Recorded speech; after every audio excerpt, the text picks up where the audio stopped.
یہ 2000 BC کی بات ہے کہ جब طوفان نوح کی تباہی کے بعد اللہ تعالیٰ نے سرزمین عرب پر ایک ایسی قوم پیدا فرمائی جو دنیا میں سب سے زیادہ طاقتور، مضبوط اور توانا افراد پر مشتمل تھی۔ یہ لوگ جسمانی خوبصورتی، سرخ و سفید رنگت اور وجاہت میں اپنا ثانی نہیں رکھتے تھے۔ مال و دولت کی فراوانی، شاندار تہذیب و تمدن، شان و شوکت سمیت دنیا کی ہر نعمت و آسائش انہیں میسر تھی۔ قرآن کریم میں ارشاد باری تعالیٰ ہے کہ ان جیسی کوئی اور قوم اور ملکوں میں پیدا نہیں کی۔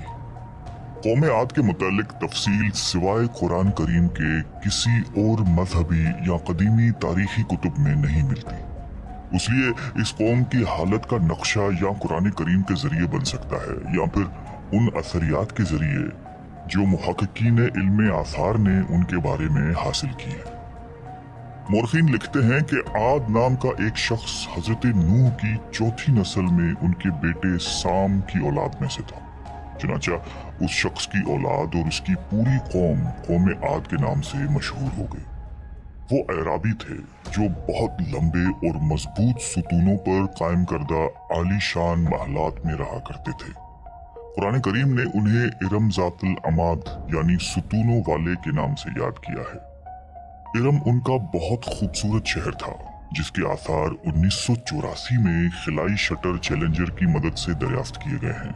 یہ علاقہ آج کل عمان کا حصہ ہے۔ بحریہ عرب اور بحر احمر کے درمیان عمان، حضرموت، بحرین اور مغربی یمن تک ایک وسیع صحرا ہے جسے صحرائے الاحقاف کہتے ہیں۔ یہ دنیا کے عظیم صحراؤں میں سے ایک ہے جس کا رقبہ ایک محتاط اندازے کے مطابق 65 لاکھ مربع میٹر ہے۔ اس صحرا میں سفید اور باریک ریت کے ہزاروں فٹ اونچے پہاڑ نما ٹیلے ہیں جہاں کوئی بھی چیز پھینکی جائے تو منٹوں میں غائب ہو جاتی ہے۔ کسی زمانے میں یہ دنیا کا سرسبز و شاداب علاقہ تھا اور وہاں یہ قوم عاد آباد تھی۔ آج یہ بھیانک صحرا اللہ تعالیٰ کی کھلی نشانیوں میں سے ایک اور اہل زمین کے لیے جائے عبرت ہے۔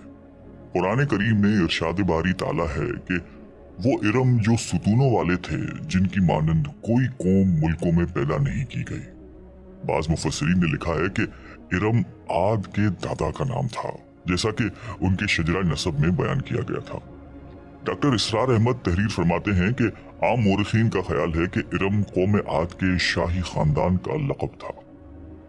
حالیہ دور میں ایک شہر کے جو زیر زمین آثار دریافت ہوئے ہیں ان سے پتہ چلتا ہے کہ اس شہر کے فصیل پر 30 ستون یا مینار بنائے گئے تھے۔ کہا جاتا ہے کہ یہ شہر شداد نے خصوصی اہتمام کے ساتھ بسایا تھا جو اس قوم کا بہت بڑا بادشاہ تھا۔ قد و قامت اور جسمانی قوت کے لحاظ سے دنیا میں اس کا کوئی ثانی پیدا نہیں ہوا۔ اس طرح اس قوم نے جس معیار اور جس انداز کی تعمیراتیں کی، ایسی تعمیرات اس سے پہلے دنیا میں کبھی کسی قوم نے نہیں کی۔ شاید اسی لیے یہ جگہ شداد کی جنت ارضی کے نام سے تاریخ میں مشہور ہے، تاکہ لوگ آخرت کی جنت کے بدلے اس نقد جنت کو اختیار کر لیں۔ مگر جب یہ عالی شان محلات تیار ہو گئے اور شداد نے اپنے روسائے مملکت کے ساتھ اس میں جانے کا ارادہ کیا تو ان پر اللہ تعالیٰ کا عذاب نازل ہوا اور وہ سب ہلاک ہو گئے اور وہ محلات بھی مسمار ہو گئے۔ اس اعتبار سے اس آیت میں قوم عاد پر آئی ایک خاص عذاب کا ذکر ہوا ہے جو شداد بن عاد اور اس کی بنائی ہوئی جنت پر نازل ہوا۔ ایک اور روایت کے مطابق عاد کے بیٹے شداد نے جب جنت کے نام اور خصوصیات سے متعلق سنا تو اس نے زمین پر ایسی ہی جنت بنانے کا ارادہ کیا اور عدن کے کسی صحرا میں تعمیرات کا کام شروع کر دیا اور مسلسل 300 برس کی شب و روز کی محنت کے بعد دنیا میں ایک خوبصورت جنت بنا دی جس میں شاندار محلات بھی تھے اور نہریں اور آبشار بھی۔ شداد کی عمر 900 سال ہو چکی تھی۔ ایک دن اس نے قوم عاد کے لوگوں کو جنت کے دیدار کی دعوت دی۔ وقت مقررہ پر وہ اپنے لوگوں کے ساتھ جنت کی جانب روانہ ہوا۔ ابھی شہر ارم کے عالی شان دروازے کے قریب ہی پہنچا تھا کہ رب ذوالجلال کے عذاب نے آ گھیرا۔ یوں شداد اپنی جنت کے ساتھ زمین میں ہی زندہ دفن ہو گیا۔ तूफान नूह के बाद कौम आद ही वो पहली कौम थी जो बुतों के पुजारी बने। अल्लामा जलालुद्दीन स्यूती अपनी तफसीर में तहरीर करते हैं कि कौम आद निहायती जोरावर और बहादुर कौम थी। वो सब बुत परस्त थे। मुख्तलिफ कुतुब में उनके बुतों के मुख्तलिफ नाम बयान किए गए हैं। कुछ ने बुतों के नाम सदा, समूद और हिरा बताए हैं। मौरखीन की राय के मुताबिक उनके माबूद भी कौम नूह की तरह पत्थर के 5 बुत यानी वद, सवा, यगूस, यऊक और नसर ही थे। कुफ्र और शिर्क के समंदर में गर्क कौम आद की बदअमालियां जब अपनी इंतहा को पहुंच गईं, तो अल्लाह ताला ने उन्हीं के कौम के एक नेक और साले बंदे को उन पर पैगंबर बनाकर मबूस फरमाया। हजरत हूद कौम आद की सबसे मुअज़्ज़ज़ शाख खुलूद के एक खूबसूरत और वजी शख्स थे। हजरत हूद अलैहिस्सलाम ने उनसे कहा कि भाइयों, एक अल्लाह ही की इबादत करो, उसके सिवा कोई तुम्हारा माबूद नहीं। कौम आद के सरदारों ने जवाब दिया कि तुम हमें अहमक नजर आते हो और हमारी नजर में तुम झूठे हो। हजरत हूद ने कहा कि मैं रब्बुल आलमीन का पैगंबर हूँ और अल्लाह का पैगाम तुम तक पहुँचाता हूँ। कहने लगे, तुम हमारे पास उसलिए आए हो कि हम अपने उन महबूदों को छोड़ दें जिन्हें हमारे बाप दादा पूछते थे और सिर्फ एक अल्लाह की इबादत करें। अगर तुम सच्चे हो तो जिस अजाब से हमें डराते हो वो ले आओ। हजरत हूद मुसलसल 50 बरस या उससे भी ज्यादा वाज व नसीहत करते रहे। कभी उन्हें अल्लाह की अता करदा नेमतें याद दिलाते, तो कभी अजाब इलाही से डराते, कभी तूफान नूह की होलनाकियों का जिक्र फरमाते, लेकिन वो गुरूर और तकब्बुर में अंधे और बहरे बने रहे। उन्हें अपनी ताकत पर बड़ा घमंड था।